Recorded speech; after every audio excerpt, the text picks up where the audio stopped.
Hi viewers, ఈరోజు మనం శని భగవాన్ గురించి మాట్లాడుకుందాం. శని భగవాన్ పెట్టని వాళ్ళు ఎవరైతే ఇద్దరిని మాత్రమే. అందులో ఒక మన గణపతి అయితే రెండో అతనే మన ఆంజనేయుడు. ఆంజనేయుడు గురించి మీకు చెప్పాలంటే ఒక చిన్న కథ ద్వారా మీకు చెబుతాను, వినండి. రామాయణం ఆధారంగా లంకలో రావణుడిని చేరలో ఉన్న సీతాదేవిని రక్షించేందుకు వీలుగా ఆంజనేయుడు సముద్రంలో ఒక మార్గాన్ని నిర్మించారు. ఈ మార్గం నిర్మించే సమయంలో శనీశ్వరుడు ఆ ప్రాంతానికి చేరుకున్నాడు. శనీశ్వరుడు సముద్రం మార్గాన్ని నిర్మించడంలో చేయూతనిచ్చేందుకే ఆ ప్రాంతానికి వచ్చారని అందరూ అనుకున్నారు.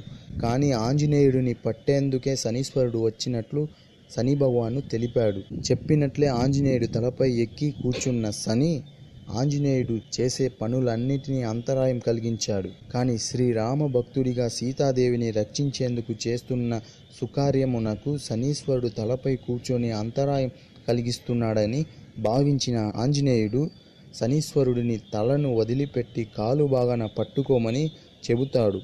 అందుకు శనీశ్వరుడు సమ్మతించి ఆంజనేయుడు కాలును పట్టుకోవాలని ప్రయత్నించాడు. అయితే ఆంజనేయుడు తన మహిమతో శనీశ్వరుడిని కాలి కింద భాగంలో అణిచివేయడంతో శనీశ్వరుడు మారుతిని పట్టుకోవడానికి వీలుపడలేదు.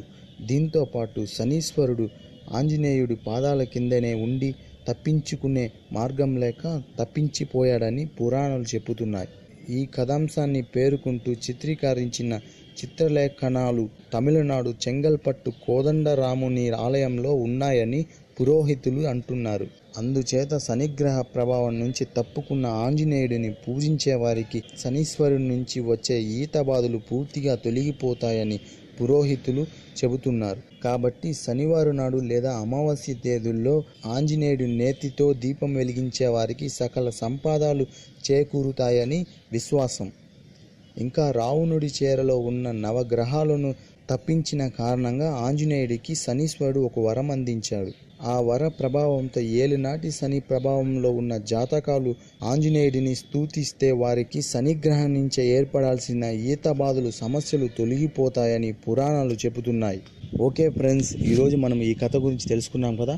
నెక్స్ట్ వీడియోలో దీనికన్నా ఇంకా ఇంట్రెస్ట్ అయిన కథలు మీకు చెప్తాను. Okay, bye.